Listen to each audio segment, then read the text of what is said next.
Hey, welcome back to the Oz Shift Podcast. I'm your host, Anthony Trucks, and today we have Dr. Rewire, Alok Trivedi. And he's an amazing human who's gone through some crazy cool journeys of ups and downs, massively successful in the realm of covering 70 plus countries and teaching people how to rewire not just their brains, but also their psychology that allows them to honestly access the next level of success. Corporate, individual, a lot of entrepreneurs as well. It's this big area.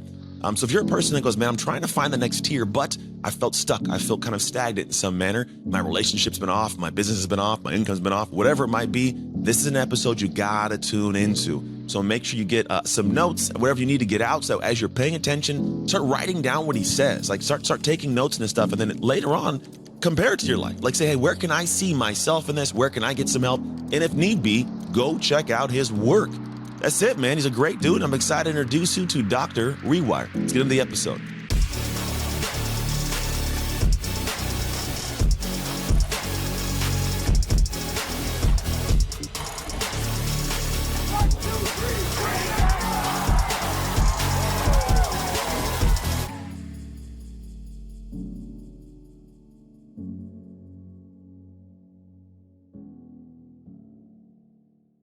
Hey, we're here with Dr. Alok, Dr. Rewire. Interesting thing is I met this guy a year ago. Great energy, great human being. Although we didn't get a chance to go deep. So I'm excited today to kind of dig deep into all the things that are you. And it's funny, in the research of kind of who you are and what you do, I was like, oh, this guy does more than I thought you did, which is kind of a cool thing. So without further ado, welcome, Dr. Rewire. How are you, man? I'm fantastic. Thanks for having me, Anthony. I was looking forward to this conversation for sure. Oh, me too, man. I'm glad you're here. So it's interesting podcast. It's completely conversational, although I do want to dig out what I call the Oz Shift good and Oz Shift bad moments of your life that allowed you to kind of navigate different ups or downs and kind of find the level of success. It's all about how successful people make shift happen. I do start with a kind of personal question that opens the door. Here's the question. I'm walking around town. I end up at some coffee shop. I sit down next to you. You don't know who I am. For some reason, you feel compelled to turn and start talking to me. In your own opinion, why should I listen to you?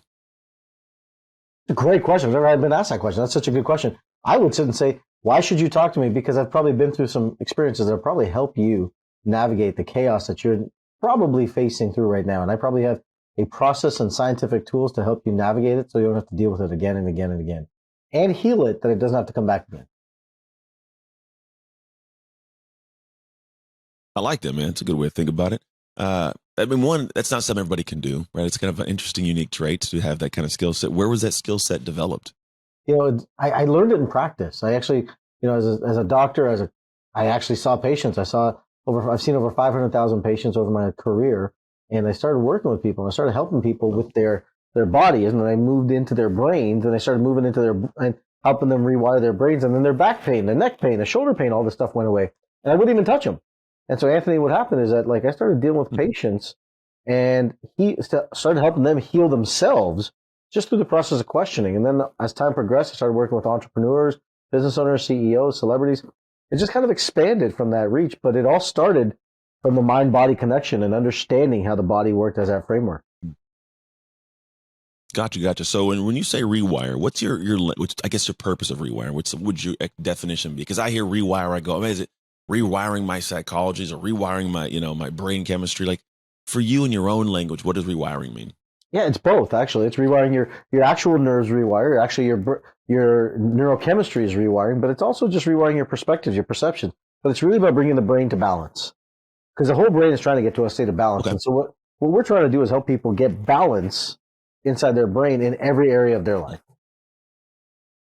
Gotcha. So how would someone know they're out of balance? Because I mean, to put in balance, like a lot of people, we're good at the, what do they say? The evil you know is better than evil you don't, or we get addicted to our pain, right? How would someone even know they're out of whack? Yeah, most people just look at their surrounding life, right? Look at the chaos that's living there. Look at the voice in between the ears. That ego that we keep talking about inside of our heads. It's that noise, that brain noise is a huge thing. You would also look at it by your symptoms. You look at your health. You look at, are you as healthy as you want to be? Most people think health is just a physical thing. It's not. It's actually also a mental thing, which we know in today's society. But we've separated psychological and mental health from our physical expression of it. And we say mental health is just up here and has nothing to do with everything down here, which is completely inaccurate, in my opinion. It's completely inaccurate. So what we're doing is bringing this and bringing them together. Gotcha. So if you went through like the, kind of, we'll call it the 500,000 patients, what was your journey to realizing this was the key, right? Because a lot of people have different things they're experts in. And I'm assuming that there's not a bunch of you, right? You're a unique human being in what you do. Yeah. However, your probably education, your schooling's fairly similar. What was the thing that kicked you into this realm and hasn't kicked other people? What's unique, I guess, in your aspects? I kept on searching for more answers. I kept on finding out, wanted to understand how the mind body worked. I started off as a physical therapist, went on to be a chiropractor, and then went on to asking the questions, what controls things? And I kept on saying, what controls what? What controls what? And as I said, I started dealing with patients and patients with back pain and that. And then I went through my own journey. And then I started helping people. But if you're a doctor to patients, you don't really understand the truth of the care. And then I had to go through it myself when I went through a brutal divorce, lost every dime I had, and I had to rebuild my own brain to bring myself back to life. If not, I wouldn't have seen my kids. I was struggling. And so I had to put the pieces of the puzzle back together for my own brain. I was trying to sell, trying to make money. Didn't have a dime to my name. I had a lemon to eat for 4 days. And as I put the pieces of it back together, that's how I did it. I rebuilt my own brain. That's how I know it worked. All right. So then this comes to the question, because I want to find that part out. Because usually it's like whenever you're teaching something, they say you're best suited to teach people who are where you once were. Yeah, right. absolutely. So I can tell you a lemon, man. It's crazy. I've been divorced, and it is tough, man. I was living in a little 500 square foot studio apartment at one point in time, trying to navigate my soul. And it sucks, man. It's a dark place of questioning my worth and your abilities and my, should I even be, leading these children? And so it's crazy. So I get that 100%. Yeah. Without giving your entire process away, do you mind kind of sharing, we'll call it the 50,000 foot view of what you do in that dark place? Because that's the place when no one wants to go anywhere. You need to, but that there's no soul, no energy, there's nothing to pull you up. What was the things you stepped into that allowed you to come out of that place? Well, I can tell you, I tell you the exact moment that it happened. I know exactly what happened. It was, I was on stage speaking and I was kind of to the positive thinking mindset and all that was there. And it just isn't true. It's not how the brain works. And I was backstage with people and I'd say, why isn't this working? Why isn't this working? I need help because I'm not making any money. I got to pay my child support. Like the whole thing is coming right smack down in my face. I got to figure out how to get this thing going. And I wasn't getting anywhere. And, people who were well-known names in the industry would sit and tell me, you just got to look at your beliefs. And you look at your beliefs and that's your reality. And I'm like, well, that doesn't make any sense because you look at your reality, you look around, that's real. And I said, that doesn't make sense at all because the truth is someone could have back pain, but the real problem of it could be a multitude of different things. It could be a back pain. It could be herniated disc, spinal disc, could be spondylolisthesis, could be all these different things inside of it. But the symptom was the back pain. That's when I kind of had this moment, Anthony, this epiphany that was whatever we're seeing is the symptom. And the cause of it was internal. And so when I figured that out, I went back home and I remember like a mad scientist, I had my coffee and I literally pulled out all my textbooks and I was pulling my hair up. I stayed up all night and I came to this path and process to figure out, okay, what was it? How does the brain work? How does the brain create the emotion? All of this stuff. And then how do we get the anatomy of a belief, right? And the true anatomy, not just the psychological, the true anatomical process that we go through. And I realized that I'd created a belief in my life that from my divorce that you could have love or money, but not both. And why on earth would I bring money in the door? Because I'd searched for love at that point, right? I was struggling for love after a divorce. And then I had to piece that together. And then it was looking at it and saying, okay, how do I now rewire this one component? And then I started doing more, and I started finding the next piece, and then trying to increase my own sales, trying to increase my ability, my own confidence, my own self-worth, all of these things as a piece of it. And now every single day I sit and I rewire another level, and I keep my brain neuroplastically growing so that my own value increases, all that kind of goes. And then I found out, here's the thing that I found out that was really interesting is that I could help other people with it. And that's what I do That's today. a big piece of it. Yeah, and then I help entrepreneurs in that same capacity who are struggling with this idea of success, rewire their brains to create absolute fulfillment and success, not one or the other. I like it. I like how you address we'll call it the symptom and the cure, right? Because there are a lot of individuals who go, man, my life sucks. And at the end of the day, I'm an identity guy, right? There's a rewiring for sure that I look at in terms of psychologically who you are. It's different than what you do. But I think we're in we'll call it the same arena, so to speak. But I do agree, like there's these things that are happening. You go, why is this happening? I go, well, it's because it's just you haven't cured the illness, the cause, the symptom. You can symptom, but it's an express itself somewhere else over and over again until you go back to the root. And I like the idea that you went after entrepreneurs. I'm a big, I'm an entrepreneur myself. I believe Sure. that those individuals that change the world, the things we see, the television shows we have, those are people creating businesses and building things that make our life experiential. So as you go out into the world and you kind of create for entrepreneurs, first up, why did you land on that? And then two, what are you trying to accomplish for them in the bigger, grander scheme? Yeah, I think why the reason I landed on it because I am one, right? I've always been an entrepreneur since I was a kid. I love the world of entrepreneurialism. And here's the thing that's really out there, Anthony, and I'll tell you is that there's a lot of doctors teaching health, but there's no entrepreneurial doctor talking about mental health and how it affects your physiology, how it affects your health. And I'll tell you this, 72% of entrepreneurs deal with mental health disorders that we just don't claim it that, right? They call it Interesting. stress and we call it grinding it out and doing more and continuing to want more. But the truth is that from a biological perspective, it's making us sicker, right? It's making us sicker and it's making us more ill, right? That whole grinded out philosophy causes high blood pressure, can cause up to diabetes, can cause, heart disease, heart stroke, past business issues. They affect our physiology. And no one's correlating this for us as an entrepreneur saying, hey, look, remember that business deal that you went through? If you don't figure that out, if you don't rewire that and clear that out, that's going to create all these health symptoms that you're dealing with over here. Over here, you're taking all these drugs and medications for all the stuff that you go to the doctor, but they're not correlating and putting it back together over here. But I have a book coming out next month called Wired for Wealth, and that's what it's all about. It's about wiring your brain so that you can have health and money and success. Because I think in our society, we've lost train of that, and that's kind of why I do what I do.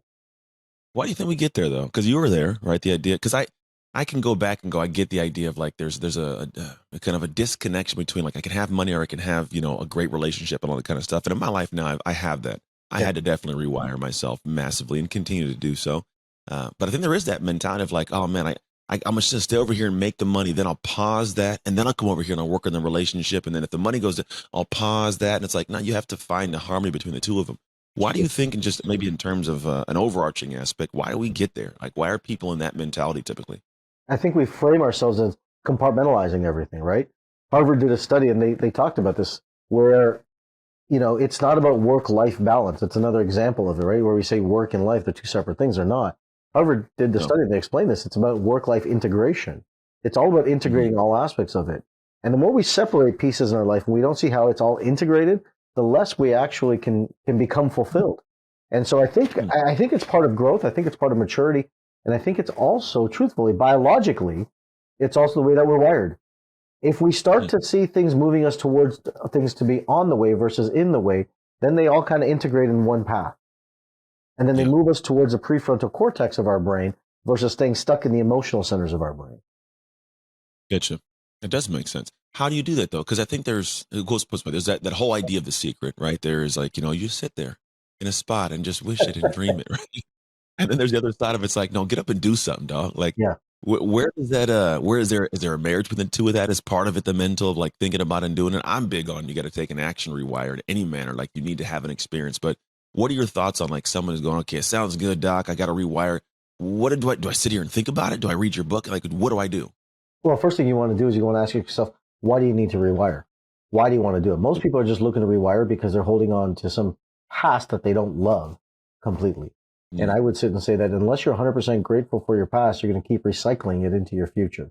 So one of the key things that we do in my world is that you rewire the past so that you're in complete gratitude of the past. Because if not, your brain will continue to recycle those same experiences inside of it. Yeah. And so you've got to get through that piece of it.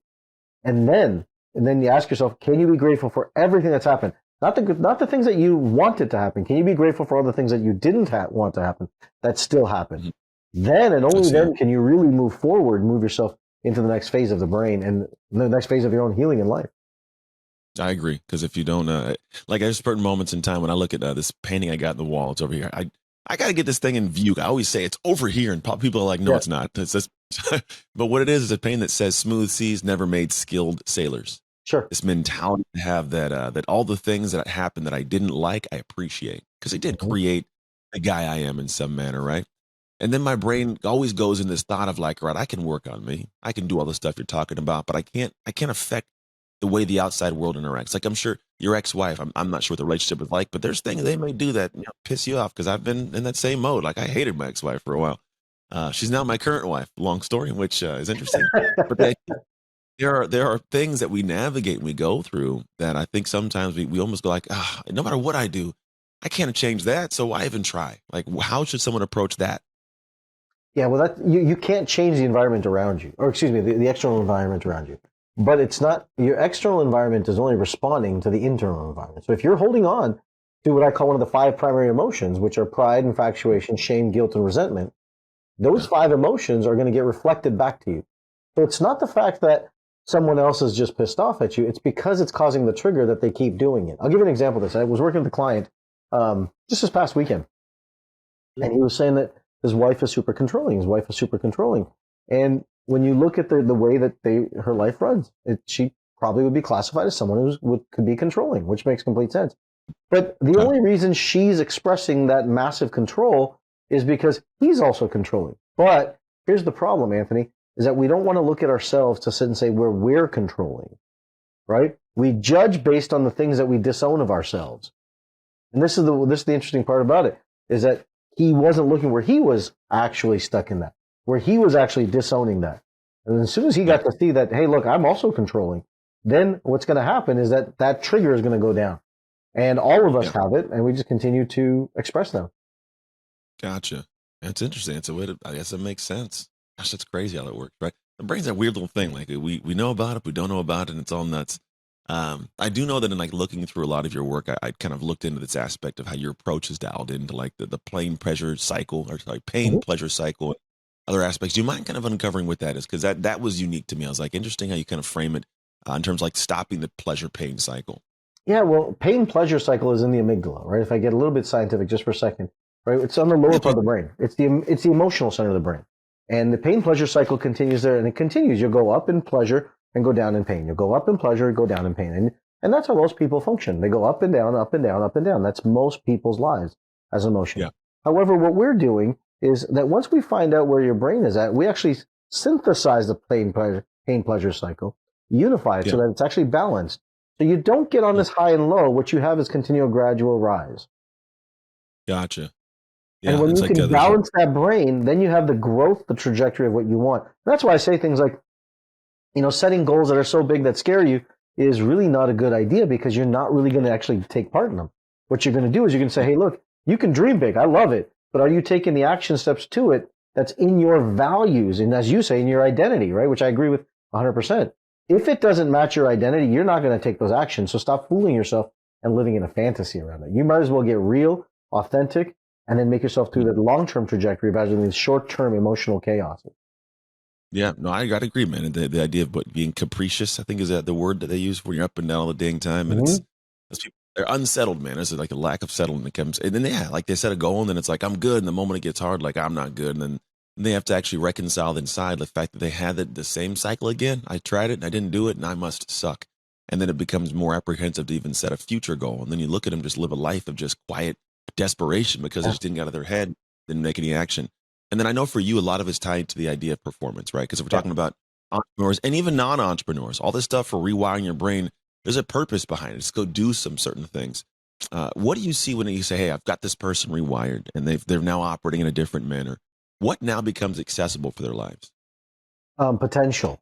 And I mean that exactly in the term they're saying. We take it from kinetic potential to potential, in that when you have an emotional state as a performer, as a former athlete yourself, right? You're taught to compartmentalize. You're taught to be mentally tough and go through the journey that you have to. And that is an emotional strain and struggle. And the tension of that becomes very challenging. And as an entrepreneur, I consider entrepreneur the next thing to an athletic mentality in that capacity, because you have strain, you have strife, you have challenge, you have ups and downs, highs and lows, just no different than an athlete. I used to play baseball, and so I get it as an athlete, right? But what happens is that I'm not trying to get you into pain pleasure. I'm trying to get you to the point of gratitude. When you actually have gratitude, you balance the emotions. Right? Most people talk about the gratitude state of, I'm grateful for what I've gotten, but I still don't want the other crap that happened. I don't want that. True gratitude and the state of synthesis in the brain is where you actually have complete gratitude of all that is, And that emotion that's holding you back no longer is even an emotion. It's just something you're completely grateful for. And it's now balanced inside your so that you can move forward. It doesn't have any captivity on it. I like that. I think that the idea of captivity is big, because if you hate that, I always look at this idea that, like, identity wise, some people, they have this intersection between opposition and opportunity. And when opportunity arrives, if I'm a person that can take an opportunity, it's great. But if I don't handle opposition well, I'm apprehensive to take an opportunity. But if I handle opposition really well, I'm good with this. I can handle it, but I'm scared of what may take place if I take an opportunity and fail. I'm apprehensive to take opportunities. And in between, I call that a defender. Some people, I think, will defend the position they are, even if it's not great, simply because they know it. Sure. And if they've had some level of some modicum of success in some manner, I find that they're actually less likely to take on opportunity, because what if it takes away from this amazing view and this castle of who I am that I've built? And so how does somebody get to that point? Because you're talking about go do it and be graceful and be grateful for the hardship. When a lot of people are like, no, I don't want to lose all the success I've had. I'm an undefeated boxer. I'm not taking the fight that I might lose. Yeah, absolutely, because you're addicted to the fight. Whatever you're addicted to, what I call an addiction. And we're speaking the same language, but we're saying the same things in a different language, which is it's a beautiful conversation. Oh yeah, yeah. But anything that what I call an addiction is that if you're addicted to some success inside of that, or that you've built this thing, right? I remember when I first started my first business, I had nothing to my name, and of course, where do you go? Up. You're not afraid of going there because there's nowhere to go. But start a business when you have something, you're afraid of losing. That fear of loss is the addiction that you've actually built to your success. And that's the thing that's holding you captive, right? Versus the other side is that if you've had a past where you've had a trauma or resentment or some challenge that you don't want to do it again, that's also holding you captive. And both states are preventing you from actually moving into the state of gratitude and love and actually being able to move yourself forward, because they're the emotions that keep you trapped. I get it, man. Yeah. That's true. It's really well put together. So where do other people come into this? Because I've been talking a lot about me and me doing my stuff and my side, and I go, you know what? I don't operate in a silo. I have a wife, or maybe people have colleagues or coworkers or employees. Where do other outside human beings, I guess, play into this whole process? They're the perfect mirrors. They're the perfect mirrors. We have these neurons in our brain called the mirror neurons, and actually, I'm aware of them. Yeah, and these mirror neurons are actually societally needed and are used for evolution, and our family members are actually needed to mirror parts of ourselves to ourselves so we can actually learn to heal ourselves. And so they're the balancing act to our own psychology, I like to say. I'll give you an example of it to put in an entrepreneurial context, for example, right? Yeah. As an entrepreneur, sometimes we can get super consumed with work and over focused at some time. And maybe our spouse, our partner, says, you know what, you never spend time with me, you never come home, you're not home with the kids, whatever that case is. And you're sitting there saying, hey, look, I'm trying to build a business, I'm trying to grow. And the addiction to the one breeds the chaos of the other. So the actual family member that's trying to sit and say, hey, you're not here, is really trying to say you're out of balance in your life. You're over-focused inside the psychology. You're addicted to it. And they're there to try and break your addictions to get you back to a state of gratitude so that you can be present in all aspects of life. I've been there. I think that was why I lost my family the first time around. I think we all get there at some point. I got to get that paper done, or write that thing, or make that post, or create that video, and whatever it is, and you rattle off in your brain. You're like, no, I'll when I'm done with this, I'll come back in the house and give me 20 minutes, and it's 20 hours. It's just, and you start spinning up. And I've done that, man. It's hard to disconnect. And then here's the thing too. I think there are some people that get into that role entrepreneurially, even in their careers, where they start thinking in their head like, well, this is my dream and my passion is. I think that the addiction and passion thing, they get grayed. This is my passion. If you aren't supporting this, you may not be good for my life. And they'll cut people off that should be in their life. You ever had that 100%. That mentality? Yeah. 100%. And the addiction and passion is the same thing. Neurologically in the brain, it lights up the exact same brain center. Interesting. It's the exact same brain center. So, it's not two different things. It's the exact same brain center. It's the same. It's no different as cocaine. It lights up the same brain center inside of it. So you're completely right. They cut people off because they're looking for constant support, not realizing that the challenge is what they needed in order for them to actually grow. But we live in a society where positive thinking and over support is tremendously overplayed, and we are creating. It's rampant, and what we're doing is we're creating dependency, enabling, and people to become victims because of that. Yeah, that's scary, man. It's a whole other conversation. That's because that's the truth. I think we have in a world now where, and this is going to sound bad, but there's a guy who jokingly says this, and I get the joke. Please, everybody listen and realize I don't mean this, 'cause I know that what can happen here.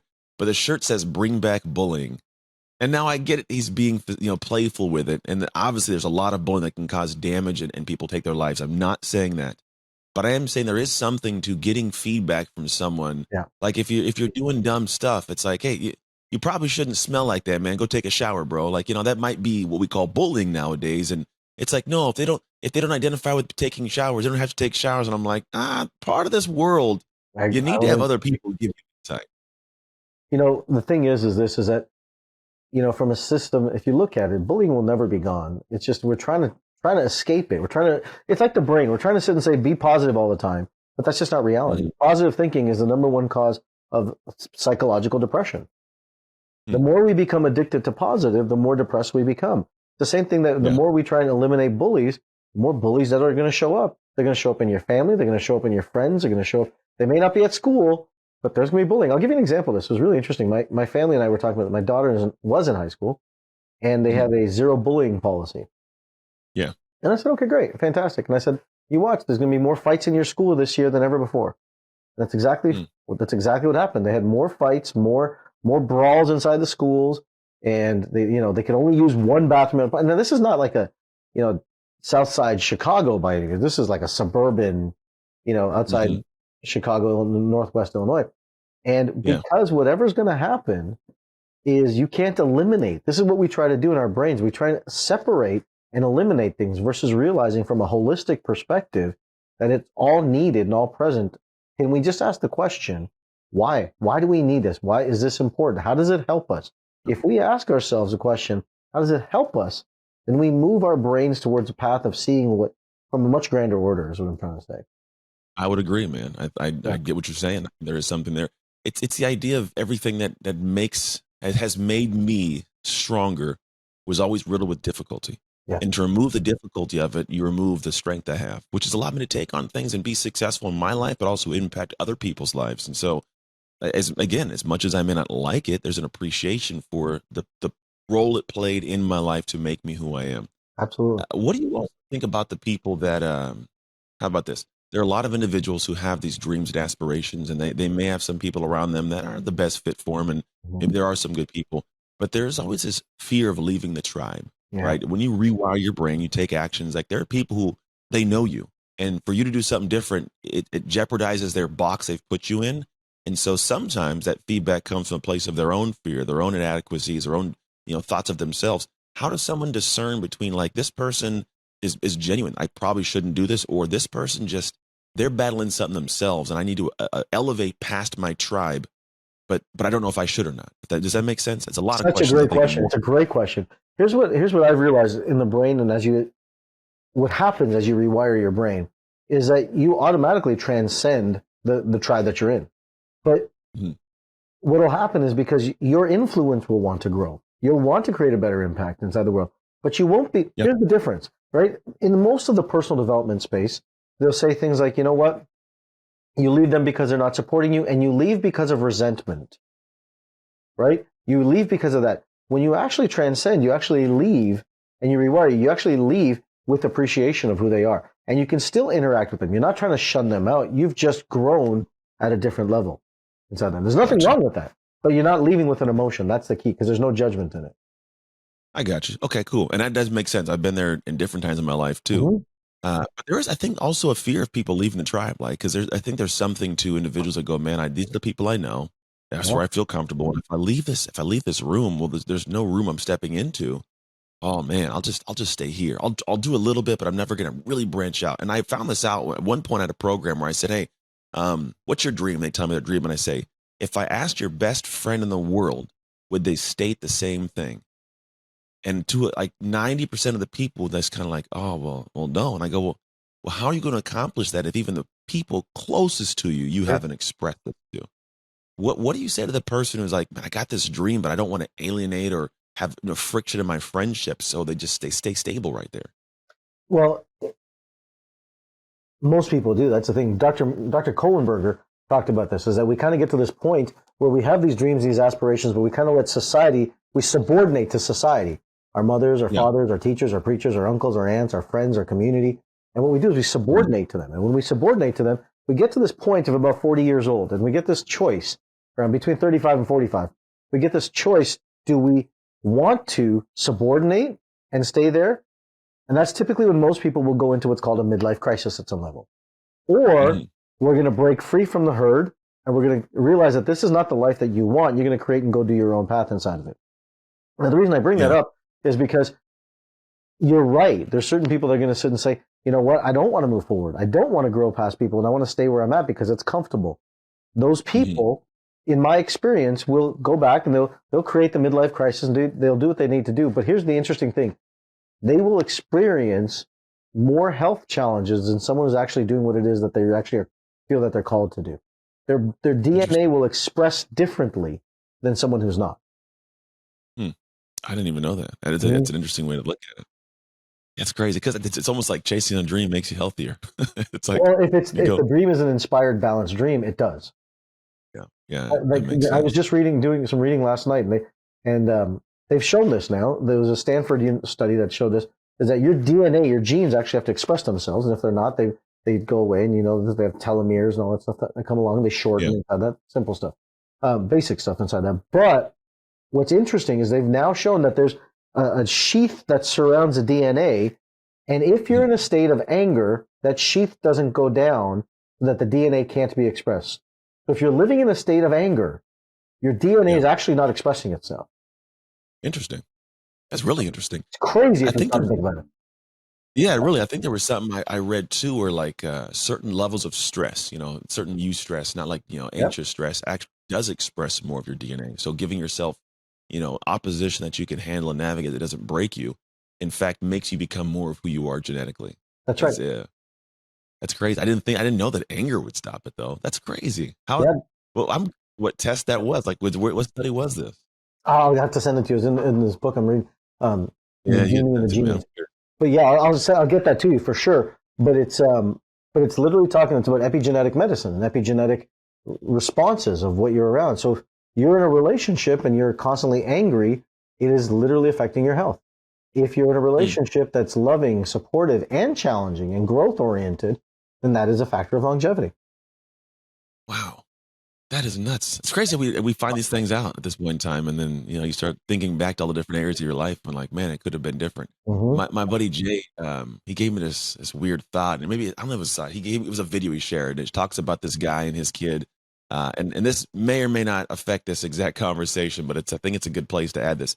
He said every time his son would get mad, he told him, go in the backyard, get a hammer and a nail. I want you to hammer a nail into the fence.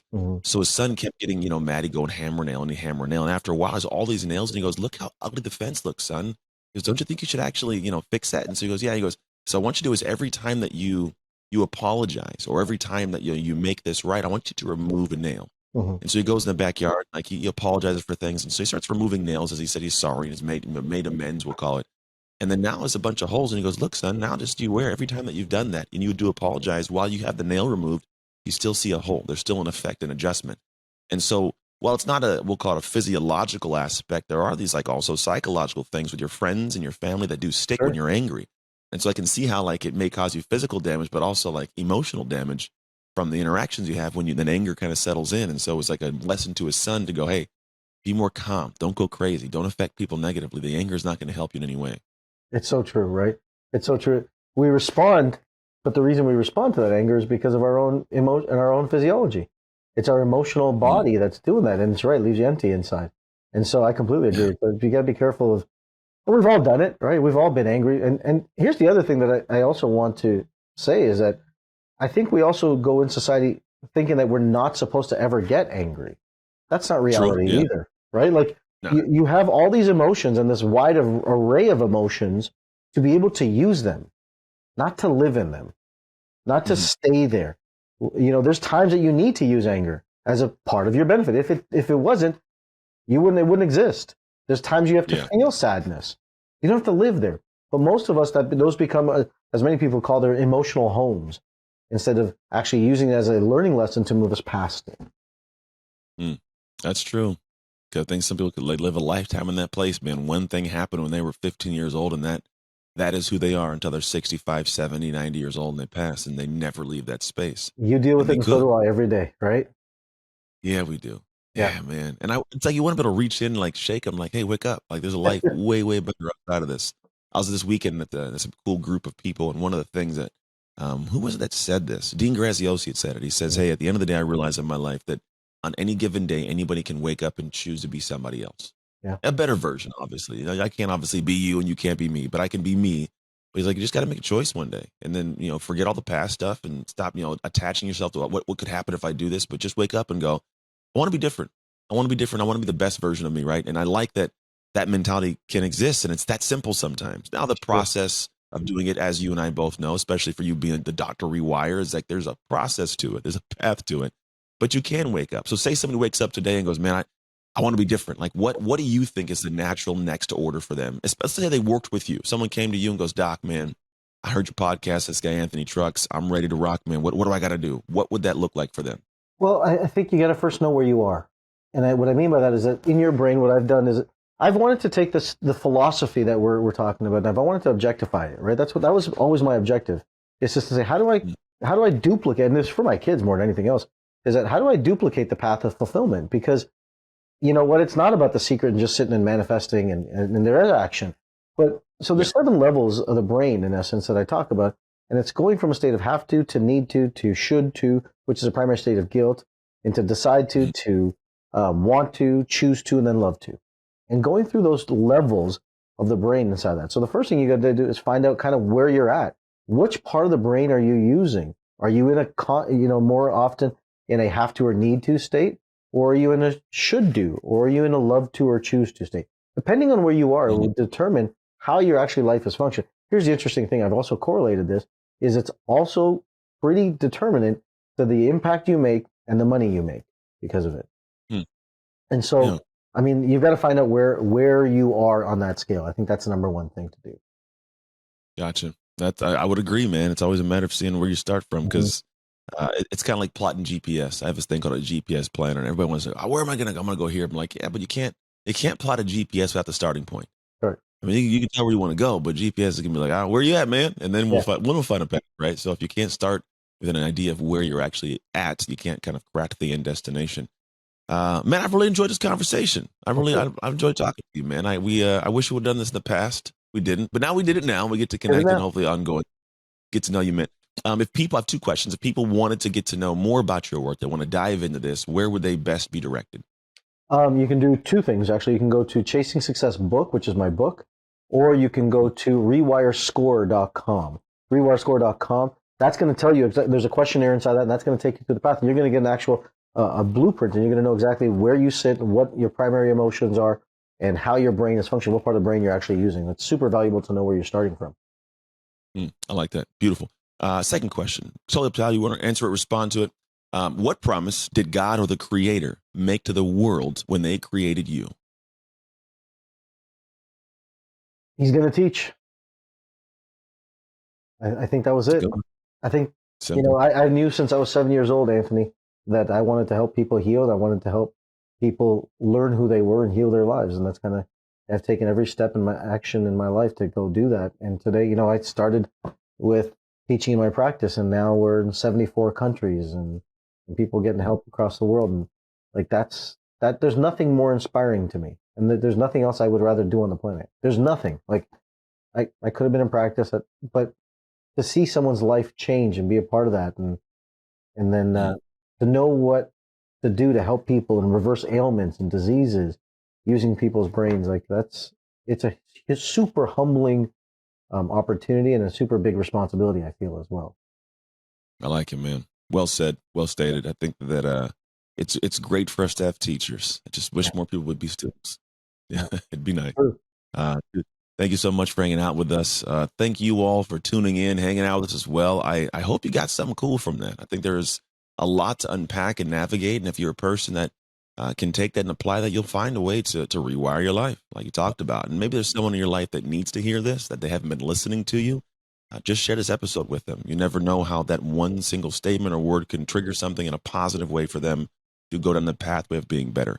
Make sure you go check out his work. The links will be in the bio. Go check it out. Go down a little rabbit hole. See what happens for your life. Outside of that, as always, make the most of your off shift moments so you can make shift happen. It's Anthony Trucks and Dr. Rewire, Alok Trivedi, signing off. Hey, thank you for tuning into the Shift podcast. I pray that we gave something amazing to your life. And if you found this episode served you in some way, I would love if you could share it with people you know, people you love, as well as your community, because you never know who needs that simple little seed that can grow into something amazing for their life. And the actual training doesn't stop here. If you want your free copy of the show notes sent to you after every episode so you can get the major points consolidated down, simply go to textanthony.com and message the word notes. Till next time, make shift happen.